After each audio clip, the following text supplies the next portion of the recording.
medio y largo plazo. Están con nosotros Ignacio Cantos, socio director de inversiones de ATL Capital. Bienvenido, buenos días. Buenos días. Tenemos también con nosotros a Óscar Esteban, director para ventas de España y Portugal de Fidelity. Bienvenido. Muy buenos días. Tomás García Purriños, estratega senior de Asset Allocation en Santander Asset Management. Buenos días. Y Carlos Moreno, director de ventas de Columbia Threadneedle. Carlos, bienvenido, buenos días. Buenos días. Bueno, ¿cómo veis fotografía? Óscar, si quieres empezar. Desde un punto de vista macroeconómico, nosotros nos estamos debatiendo en dos escenarios. Por un lado, el soft landing, porque es verdad que hasta ahora los datos siguen siendo estables, con una desaceleración, sobre todo en los países de Europa y Estados Unidos aguantando, y que poco a poco vaya a ser ese soft landing, aterrizaje suave. Y por otro lado, el siguiente escenario sería una recesión cíclica, derivada de la subida tan agresiva por parte de los bancos centrales de los tipos de interés, que tiene que llegar tarde o temprano a la economía real. Entonces, ahora mismo está ese debate en ver cuál de los dos escenarios se pueden dar.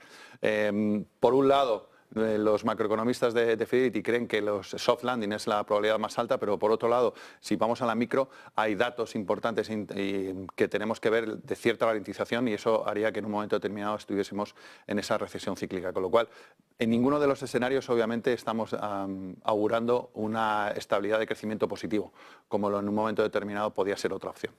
Carlos. Para nosotros parecido. Al final los datos demuestran que al final ha hecho daño la subida de tipos de interés, que era lo que todo el mundo buscábamos. Entonces, lo que sí que es verdad que parece ser que Estados Unidos está resistiendo mucho mejor, no solo mejor, mucho mejor de lo que todo el mundo esperaba. Sin embargo, Alemania parece que está hecha unos zorros, y eso al final lo que nos hace es estar a Europa a expensas un poco de lo que pase con el Banco Central en el medio largo plazo. Por lo tanto, en líneas generales, parecido como contaba Óscar, en términos de esperando una ligera recesión o un soft landing. ¿A qué te lleva eso? A un escenario en el que, si no se rompe nada por el lado geopolítico, que es bastante importante, esperamos que esto más o menos continúe en el medio largo plazo. Tomás. Mantenemos un optimismo relativamente moderado. Es cierto que vemos la economía global evolucionando a dos velocidades distintas, ¿no? Por un lado tenemos la evolución de la actividad manufacturera, que está claramente en estancamiento, y por otro lado la parte de servicios que se muestra pues bastante más resiliente de lo que se esperaba inicialmente, ¿no? Así tenemos, por ejemplo, a Estados Unidos creciendo en niveles superiores, por ejemplo, a los de Europa, Reino Unido, etcétera, más dependientes de esta actividad manufacturera. En este sentido, es verdad que los indicadores que hemos ido dejando atrás, como el PIB que se publicó la semana pasada, pues estaban en línea con los indicadores adelantados, pues de nuevo estancamiento, crecimientos cercanos a cero, positivos o negativos. Pero sí que es verdad que estos indicadores de confianza están demostrando pues, cierta reaceleración todavía muy temprana, todavía desde niveles muy bajos, pero bueno, reaceleración confirmada también por otros indicadores de comercio internacional. Y en ese sentido, pues mantenemos este optimismo moderado, entendemos que la economía se mueve en niveles reducidos, con cierta tendencia a la desaceleración, especialmente en la parte de servicios, pero que se podría compensar en parte por la actividad manufacturera, siempre y cuando los riesgos que, como comentaban antes, no se lo lleven por delante. Ignacio. Pues yo creo que es un poco el resumen de lo que han dicho todos, ¿no? Nosotros, cuando dibujamos nuestros escenarios a la posibilidad de mantener este crecimiento bajo, pero crecimiento, le dimos en torno al 60% de probabilidades. El que el escenario se complique y nos vayamos hacia una recesión, que probablemente sería cíclica, le dimos como un 30%, y luego dimos incluso un 10% a una posibilidad de aceleración de crecimiento, que probablemente es la que más fuera está, y lo hemos visto en esta ronda. De no landing. De no landing, e incluso eso, pues que Europa acabe reacelerando, se vaya un poco hacia el ritmo americano, pues por menos problemas geopolíticos, la cadena de suministro que esté, y que luego pues la gasolina que puedan meter los bancos centrales con las supuestas o probables bajadas de tipo, pero nosotros las vemos a partir de junio, probablemente más intensas en el caso americano, porque además, teóricamente o en una regla no escrita, no se suele bajar elecciones en los meses tipos de interés en los meses anteriores a las elecciones, y entonces, bueno, pues deberían bajar a lo mejor pues los 50, 75 puntos básicos en poco tiempo, ¿no? Pero que pudiera haber esa reaceleración del crecimiento. Solo le damos un 10, pero bueno, pues está ahí. O sea que tenemos los dos escenarios que hemos comentado, incluso uno que sería más positivo y que sería bastante bueno para los mercados. Lo que sí veis todos es la diferencia, ¿no? Estados Unidos-Europa, sobre todo crecimiento, inflación de Estados Unidos, crecimiento e inflación en Europa. ¿Cómo veis esa diferencia y sobre todo cómo centrar el inversor dentro del entorno europeo, Carlos?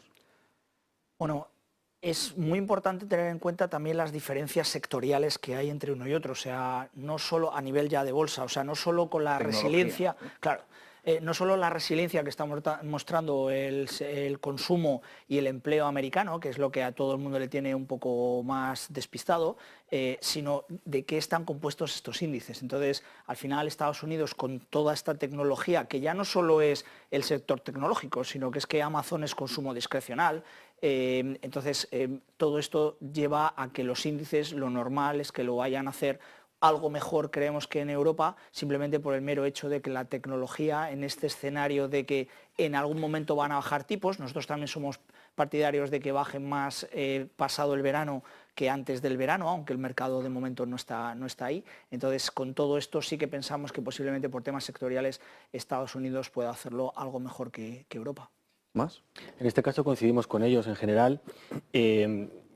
Hasta que no veamos esta reaceleración, como decía, del ciclo manufacturero, que parece que algunos indicadores empezarían a adelantarla, pero hasta que no veamos que se produzca y comience sobre todo a mejorar las expectativas para Europa, frente a Estados Unidos, pues seguimos pensando que tiene más sentido estar en un mercado cuyo consumo se mantiene pues excepcionalmente fuerte, que tiene sectores que están reacelerando beneficios y en general dispone de unas características que en este momento nos parecen más interesantes, que son calidad, crecimiento, apalancamiento, en el caso de mejoras de eficiencia operativa, etcétera. ¿Ignacio? Pues en el fondo es lo que ha comentado Carlos, o sea, si nosotros quitamos el crecimiento extra que producen esas empresas tecnológicas, las tecnológicas europeas, pues, llámese AMSL, también tienen buenos crecimientos y cotizan a múltiplos más altos. Yo creo que la diferencia de valoración en la cotización es lo que te da la diferencia del crecimiento, ¿no? Entonces, yo creo que en Europa sí hay oportunidades, yo creo que se pueden buscar, pero es verdad que la inversión cada vez más indiciada, porque eso también, la forma de invertir de los inversores está cambiando y cada vez más indiciada, con lo cual nos vamos a los índices. Es verdad que hay índices que lo han hecho mejor, están más caros, pero tradicionalmente lo han hecho mejor y eso está arrastrando inversión, ¿no? Pero luego se puede buscar, y yo creo que eso es lo que habría que empezar a tratar de distinguir y volver a porque ahora tenemos mucha inversión, ya digo, indiciada y eso pues perjudica un poco la selección de valores y eso es lo que complica un poco las cosas. Yo creo que en Europa hay valor en ciertos segmentos, en ciertos sectores, como también lo hay en Estados Unidos, fuera de la tecnología, que se está quedando atrás. Y representan oportunidades de inversión, pero es verdad que bueno, pues, el foco muy puesto en el crecimiento y eso perjudica un poco, favorece a la masa y perjudica al que trata de distinguir, ¿no? ¿Óscar? Bueno, estamos en un entorno en el cual los tipos de interés, a pesar de que en la segunda parte del año puede ser que los bancos centrales vayan a bajarlos algo, van a seguir siendo tipos de interés altos. Y eso significa que desde el punto de vista inversor, si lo que estamos esperando es un aterrizaje suave o una recesión cíclica, habrá que mirar la rentabilidad sobre el capital invertido, que para nosotros es bastante importante. Es decir, ese retorno que en un momento determinado tú puedas tener por encima de esos tipos de interés, ¿no? Y ahí, obviamente, como comentaban, temas de calidad, de crecimiento a nosotros nos parecen interesantes. Y si estamos esperando una recesión cíclica y un aterrizaje suave, todo lo que sean sectores dentro de Europa, de los denominados bond proxies, ¿no? Aproximados a los bonos, sector sanitario, sector de servicios públicos, nos parecen más interesantes en un momento determinado. Entremos en estrategias, renta fija, renta variable. Ignacio, ¿cómo veis el camino hacia este 2024? Decía Goldman Sachs 5.200 puntos. El inversor cada vez más el mensaje en la cabeza de 7 magníficas, o 5, pero 7 magníficas, ¿qué hago? ¿Sigo con las que están ahí arriba que me da vértigo o me bajo a las que tienen una valoración donde puede tener más crecimiento pero que no lo han demostrado? Bueno, pues vamos a ir y por renta partes. fija por otro lado. Claro. Pues mira, vamos a empezar por la renta fija, que todo el mundo la considera más aburrida, aunque el año pasado tuvimos bastante volatilidad, de hecho incluso más que la renta variable, ¿no? Yo creo que en renta fija ahora el inversor sí tiene una posibilidad de invertir y saber que va a obtener retorno. Vemos los tipos casi en los dos escenarios principales donde le damos bastantes, las máximas probabilidades, pues para poder ir tomando posiciones. Es verdad que si nos fuéramos hacia el escenario de recesión ligera, aunque fuera, pues habría que estar más en los bonos gubernamentales, pero si no, pues se puede hacer una cartera combinada que incluso incluya high yield para tratar de tener una rentabilidad pues en torno a lo que están los tipos. Por ahora, ir empezando o ir comprando ya bonos más largos, porque creemos que los tipos sí han llegado a su máximo de este ciclo y a partir de ahora irán hacia abajo. ¿Cuándo? Pues esa es la duda, por tanto, irá alargando un poquito los vencimientos. ¿Cuánto es un poquito? Bueno, ¿A pues 5 años? si estábamos en plazos de 1 o 2, pues a lo mejor pasarnos eso a 3, 5, pero bueno, seleccionando en la curva, ahora mismo pues probablemente el 10 años tiene menos valor, pero habrá algún momento, si volvemos a algún momento que vuelvan los tipos en Europa cercanos al 3,5 en España o el 2,5, 3 en Alemania, pues seguramente sería momento de tomar posiciones más largas porque creemos que luego volverán hacia atrás, ¿no? Y en la renta variable, pues un poco lo que hemos dicho, yo creo que la calidad seguramente se puede estar en empresas de calidad buscando valoraciones probablemente más baratas, pero incluso en las grandes hay que distinguir si creemos que pues puede haber un cambio, no sé, inteligencia artificial que tan de moda está, pues eso nos va a dar un cambio como el que nos dio Internet, que nos haga o nos lleve a un aumento de la productividad en general y eso nos permite tener varios años de crecimiento más grande, porque claro, suponer que una empresa va a crecer al 70% o al 60% o al 50% durante los próximos 15 años, pues yo creo que no hay ni ningún ejemplo en la historia que lo haya hecho y entonces ahí tienes un cierto problema, ¿no? Con lo cual se puede seleccionar calidad, yo creo que también se puede seleccionar valor, que probablemente los bond proxy que decían, pues están dentro de ese grupo y tener una cartera mixta. Yo no me iría todo al crecimiento porque me parece que los múltiplos se ha hecho conjunto, hay empresas buenas, pero hay mucho que está en las mismas valoraciones sin tener el mismo futuro, ¿no? ¿Más? Nosotros en general, en línea con el escenario que comentábamos antes, de pues, más benigno, de moderado optimismo, diríamos, pensamos que las probabilidades de los escenarios macro más negativos pues, se han reducido, ¿no? Y un escenario así de extensión del ciclo históricamente suele ser más favorable para renta variable frente a la renta fija y por ese motivo estamos sobreponderando la renta variable. Dicho esto, no somos ajenos a las valoraciones actuales, que son elevadas, no somos ajenos tampoco a otros indicadores de corto plazo que nos podrían estar dando ciertas señales de fatiga, no necesariamente de corrección, pero sí de fatiga de la tendencia, que podría provocar algo de corrección en tiempo y por lo tanto quizá darnos pequeñas mejores oportunidades de entrada y por esto no estamos excepcionalmente o muy agresivos con renta variable, sino sencillamente añadiendo según vamos pudiendo y sobre todo en estos sectores que comentábamos más relacionados con la calidad, el crecimiento, sobreponderando especialmente Estados Unidos frente a eurozona o desarrollados frente a emergentes. Y sí que me gustaría señalar también que dado el bajo nivel de la volatilidad en este momento, para los inversores más sofisticados puede ser un momento de encontrar opcionalidad, ¿no? Tanto al alza como desde luego a la baja, lo que nos permitiría ser algo más agresivos en nuestro posicionamiento en la renta variable y tratar de cubrir los riesgos de cola aprovechándonos de este entorno bajo de volatilidad. Carlos. Bueno, uniendo un poco todo lo que has dicho, nosotros seguimos apostando por la calidad, seguimos creyendo que eso es lo que nos puede dar a medio y largo plazo una rentabilidad adecuada. Empezaríamos a meter en nuestro escenario pequeñas compañías.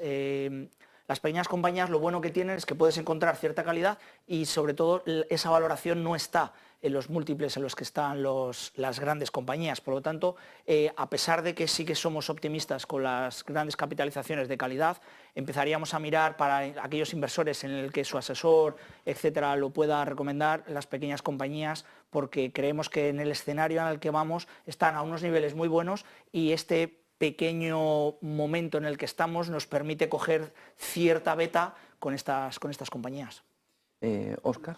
Pues mira, en renta fija un año de dos mundos. Por un lado, el primer semestre, duraciones cortas en inversiones de calidad, sobre todo en Europa, y en el segundo año, ya preveyendo el cambio, el pivotaje por parte de los bancos centrales, irnos a duraciones más largas, vía bonos gobiernos. Y en la parte de renta variable, nosotros, preveyendo esa recesión o un aterrizaje suave, medianas compañías a nosotros nos parecen interesantes, tanto en Estados Unidos como en Europa. Y no debemos de dejar de lado el tema asiático, porque desde nuestro punto de vista, ahora mismo las valoraciones en Asia son muy baratas, derivado de todo lo que ha pasado en China, y podría ser un momento interesante para entrar. Justo quería entrar ahí. ¿China preocupados o ilusionados con esas valoraciones?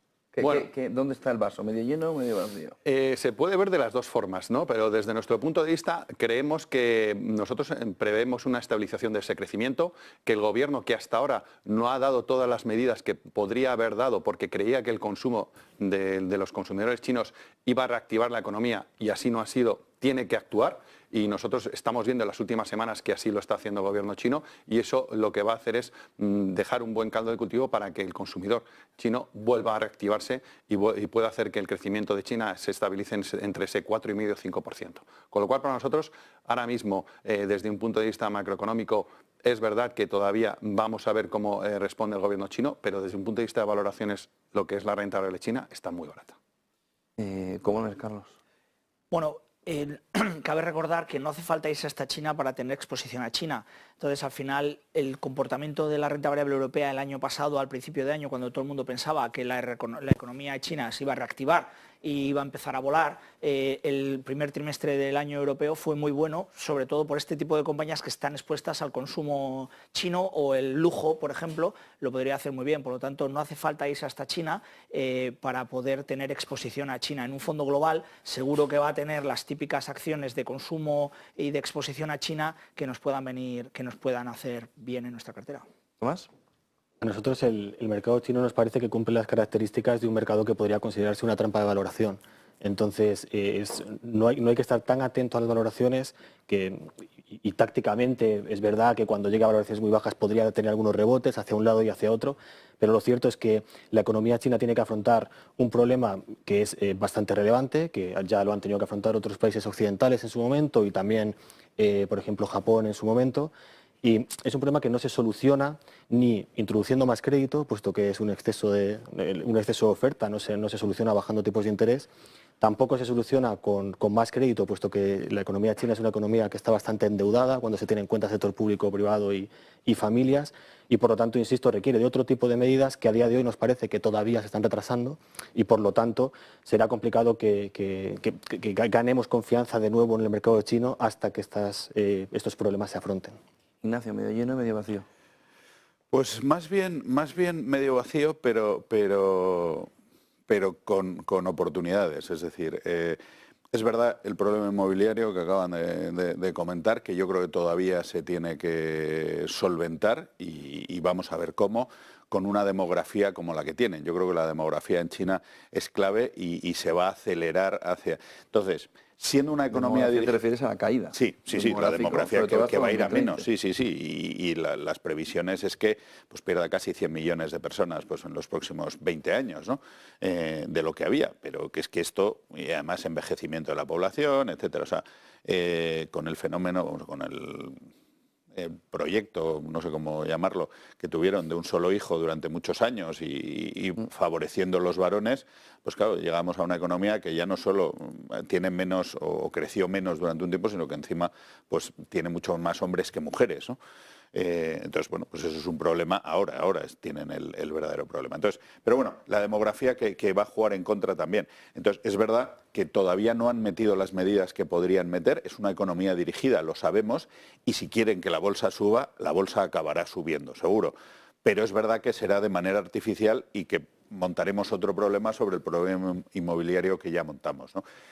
Nosotros sí creemos que los emergentes en general están baratos y que a lo mejor se puede buscar una posibilidad donde China esté algo infraponderada o estar fuera de China, pero bueno, si no algo infraponderada, pero sí los emergentes que en general, por esa influencia que ha tenido en los países de alrededor, especialmente en Asia, pero también en América Latina, en otros mercados que han sido proveedores, pues se pueden aprovechar oportunidades si, sobre todo, pensamos que la economía va a acelerar y que los tipos van a ir a la baja y a lo mejor un dólar algo más flojo, ¿no? Una última cuestión para todos. Oro y petróleo, ¿cómo lo veis, Ignacio? Pues mira, el oro como activo alternativo yo creo que ha tenido su buen momento con la inflación más alta, ahora va a estar más baja. Y es curioso el fenómeno del oro con el Bitcoin en el sentido de que el activo alternativo de especulación ya no es el oro, que en tiempos, sino ahora es más el Bitcoin, ¿no? Entonces, ahora con tipos ya más bajos, creemos que el oro le va a costar pasar de esta zona de 2000 y el petróleo. Vemos que ese 70-80 es nuestro objetivo para este año con las economías. Yo creo que esos productores y consumidores están más o menos en una zona que están cómodos. Todavía tenemos los recortes de 2 millones de barriles de la OPEC, siguen entrando en producción. Es verdad que en el caso del gas sería incluso más, pero en el caso de siguen entrando nuevos campos en producción y la oferta está prácticamente asegurada. Si creemos que el mundo va a crecer ligeramente, pues la demanda sabemos que todos los años aumenta a pesar de estas políticas de carbono cero, ¿no? Pero creemos que sí va a ir a más, pero puede haber equilibrio ahí entre los 70 y los 80 dólares y además eso estaría bien para no generar más inflación. Tomás. Respecto al oro, creo que para entender los movimientos de su precio hay que tener muy en cuenta su rol en una cartera, ¿no? El rol del oro es principalmente preservación de capital. Es la parte de la cartera que queremos dedicar para preservar nuestro capital y por eso la relación entre el oro y los tipos de interés reales es tan elevada, ¿no? Es superior al 80% históricamente. Cuando los tipos reales suben mucho, es decir, los tipos ajustados por inflación suben mucho, el oro cae y viceversa, ¿no? En este sentido, en el año 2022 hubo una desvinculación bastante importante entre oro y tipos de interés reales. El oro seguía subiendo a pesar del incremento de los tipos de interés reales. Y esto se justifica en la demanda de oro como activo de reserva por parte de bancos centrales. Entre otras cosas, también como el oro juega un papel muy interesante como protector de riesgo geopolítico, ¿no? Entonces, el hecho es que nosotros pensamos que la correlación entre tipos de interés y oro se va a recuperar a niveles más elevados debido a que esta demanda de bancos centrales, insisto, es una demanda que está derivada de la situación geopolítica, que creemos que probablemente sea una situación que se expanda más en el tiempo, ¿no? Y por lo tanto habrá una demanda constante de oro que permitirá que la correlación entre tipos de interés reales y oro se establezca a tipos más elevados y en este sentido, teniendo en cuenta que esperamos unos tipos reales en estos niveles o inferiores, lógicamente pensamos que el oro puede cumplir un papel muy interesante en las carteras para su uso, insisto, que es protección del capital, a pesar de su volatilidad en el corto plazo. Y respecto al petróleo, creo que es un mercado realmente complicado. Fundamentalmente está bastante estabilizado. Tenemos la oferta está muy controlada por la OPEC, lo que provoca un exceso de capacidad ociosa, pero la parte no OPEC ha incrementado oferta por encima de lo esperado, etcétera. Al final es un mercado bastante balanceado que probablemente caería de precio si no fuera por la prima de riesgo geopolítica con la que cotiza. Si esta se eliminase, entonces veríamos unas caídas relevantes en el precio del petróleo, pero también es cierto que se pueden incrementar. Por lo tanto, si lo que queremos es utilizarlo como cobertura concreta de ese riesgo geopolítico, puede ser interesante. Si no, parece que está balanceado. Carlos. Bueno, lo ha dicho Tomás claramente. Si tú crees que todo se va a liar, deberías de tener oro en tu cartera, porque sobre todo por temas geopolíticos, sobre todo te va a cubrir. Pero si no, es un coste de oportunidad muy brutal, porque realmente no aporta mucho a una cartera, salvo ese escenario de cola. Por lo tanto, si nosotros no estamos en ese momento, es verdad que el geopolítico estalla y estalla, eso nunca lo sabes, entonces como nosotros no estamos en eso, estamos más en el soft landing que hemos comentado al principio, no estaríamos muy por la labor de tenerlo, a no ser que estemos en ese escenario. El petróleo parece ser que está estabilizado, aquí todo el mundo parece ser que está contento, tanto los que producen como los que demandan, y que bueno, si vamos poco a poco a este escenario de ralentización, pues no vemos que vaya a haber un exceso de demanda, tampoco creemos que vaya a meterse en el lado de la oferta, por lo tanto no vemos demasiado atractivo en el lado del petróleo. Óscar. Bueno, estoy muy en línea con mis compañeros. Solo comentar una cosa, que aparte de activo refugio, que es el oro, ahora mismo tienes otros activos conservadores que también te permiten generar retornos, con lo cual ahí tienes otras posibilidades para poder invertir. Y por el lado del petróleo, ceteris paribus, es decir, si en un momento determinado el riesgo geopolítico se mantiene como está ahora y no se expande todo lo que está pasando en Oriente Medio, pues obviamente la producción, la oferta y la demanda del petróleo está bien estable. Muchísimas gracias, Óscar, Carlos, Tomás, Ignacio, por acompañarnos en este inicio de semana. Buena semana y buen negocio. Muy buenas gracias. 9:41 de la mañana.